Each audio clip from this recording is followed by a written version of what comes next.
One of the biggest problems that plagues the happiness of this world is a lack of financial education. Too many people have little to no understanding of how money moves around the world, and you can tell when someone is financially educated by checking for these flags. So here are 15 green flags of a financially educated person. We're going to start off at a financial goals. Pretty obvious point, they've got financial goals. The first green flag of a financially educated individual is having clear and well-defined financial goals. When you ask a random person what their financial goal is, the most common answer will be, well, I want to be rich, of course, which is, understandable. But in reality, they have no idea what their financial goal actually is. You see, someone who's financially educated will have a very clear number in their mind. It could be something like 100K a year by 30 or whatever turns their business profitable, and they'll constantly adjust as they approach their goal depending on where they want to be in life. Some start big and work their way down, while some start smaller and work their way up with building blocks. If you don't have a financial goal yet, well, it's a great place to start. Calculate everything that goes out of your pocket in a single year, and then double it. That should be your first financial goal. So if it costs 40K a year for you to enjoy the lifestyle you currently have, well, your first financial goal should be about 80K a year. Now it's up to you to figure out how to get there, but at least now you've got a clear place that you want to get. Financial patience. These people also have a great degree of financial patience. This is something you'll only see in financially educated people. They don't rush around any money decision just because they want the thing now. They wait for when the moment is right and when it makes sense, and sometimes it makes way more sense to wait even if you do have the money right now. They don't sacrifice the opportunity cost because of impulsive impatience. They understand there's a place and a time for everything, and they have no problem looking for the right financial environment in order to make a decision. This is something a financially uneducated person can't wrap their head around in their mind. If you really want something and you have the money for it, you should get it. But you see, just because you have the money for something doesn't mean you can actually afford it.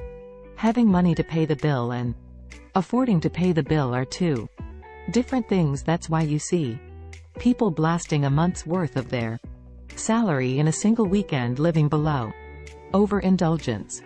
There means one of the most obvious green flags of a financially literate person is the ability to not overindulge for no reason at all. You see, financially educated people always have money to splurge and show off if they really wanted to, but they don't because they know it's pointless and their money has the better use in other places.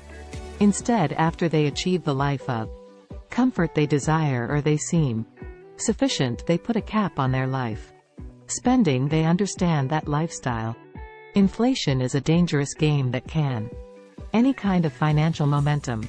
And one of the biggest problems that lifestyle inflation brings is the inability to go back. If your life costs increasingly more every time you get a revenue bump, whether that's with a more expensive car with a higher insurance payment or a new place with a higher rent, you get the idea. You're essentially just increasing the height from which you'll fall if everything goes south. This is again an issue of what you can pay for versus what you can actually afford, and financially educated people stay well within the realm of what they can actually afford. This also enables them to get something they really want without sacrificing their financial stability. Money is not a status symbol. Money is not a status symbol.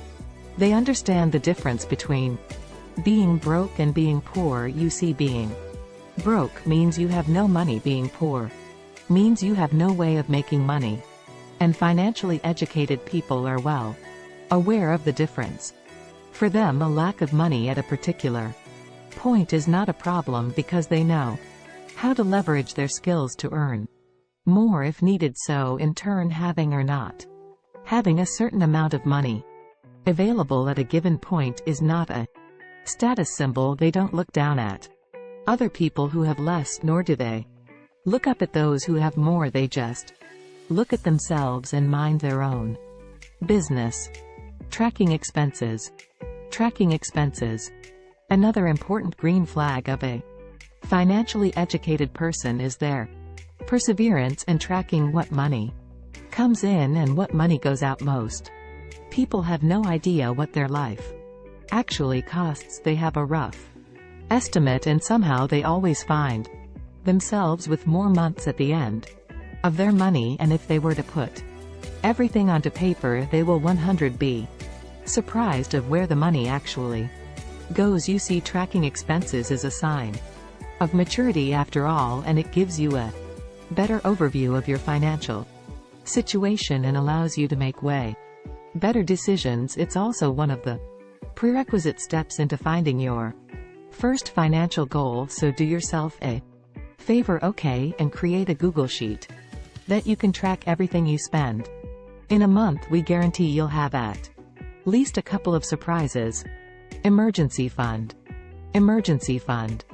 The true cost of not having an emergency fund will hit you in the head like a brick when you least expect it, because look, that's how emergencies usually come up. You can tell a lot about someone by looking at how big their emergency fund is. Some people can repair their car, some can afford to not work for a year. Of tragedy strikes, a lack of an emergency fund is not only financially problematic, but it can be straight up dangerous.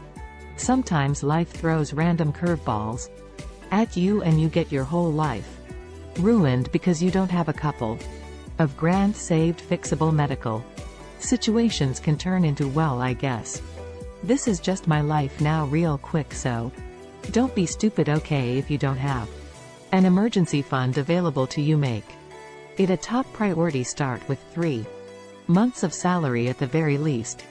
Opportunity fund. Opportunity fund. If the emergency fund stays in the back and hidden, waiting to come to your rescue if needed, your opportunity fund is like the life of the party. Here is one of the most powerful things a financially educated person can do. They can afford to miss opportunities.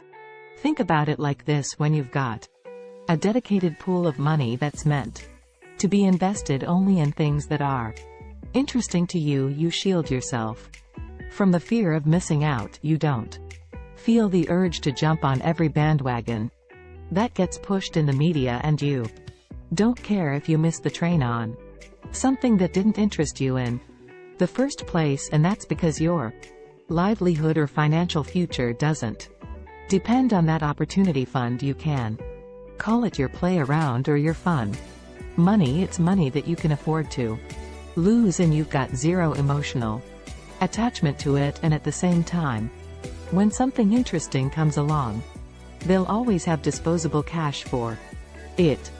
Understanding taxes. Understanding taxes.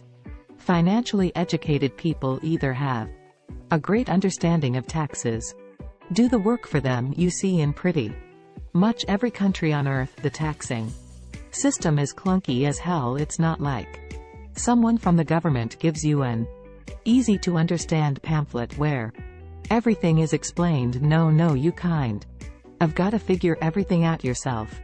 And look, the reality is this: financially illiterate people pay way more taxes than they have to, and financially educated people pay way less than they should, and that's just how the world works at the moment. The point is, there's a lot of benefits of understanding how taxes work and how you can position yourself accordingly. They know the real price. They know the real price they pay.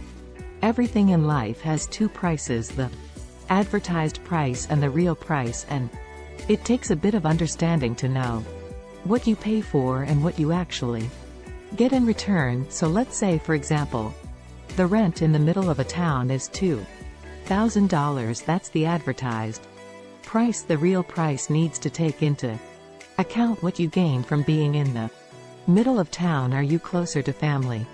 and you get to see them more often. Are you saving up on both time and money by not having to commute? Can you do something that benefits you with that time and money that you gain? You see, the more you run into this situation, the better idea you have of what you actually pay for and what you get in return, and this allows financially educated people to make really smart decisions. You see, this isn't about money. It's more about economics, and economics is all about adding utility to your resources. And speaking of, they use money as a resource. Financially educated people are not afraid to spend money instead of something else. Imagine it's 8 a.m. and it's pouring rain outside, and you got somewhere important to be, and since it's raining, the Uber price surges for like 3 times what a normal ride would cost. Do you take an Uber despite the way higher price, or do you spend 30 minutes looking for alternatives? You see, this is a situation where the price of an Uber is irrelevant. That's just supply and demand happening in real time before your eyes. What's interesting, however, is how you position yourself is timing spent looking for another method of transportation worth the extra price you'd have to pay for the Uber ride, because most people don't see it that way, and that's because they're used to sacrificing their time or jeopardizing their health rather than using money as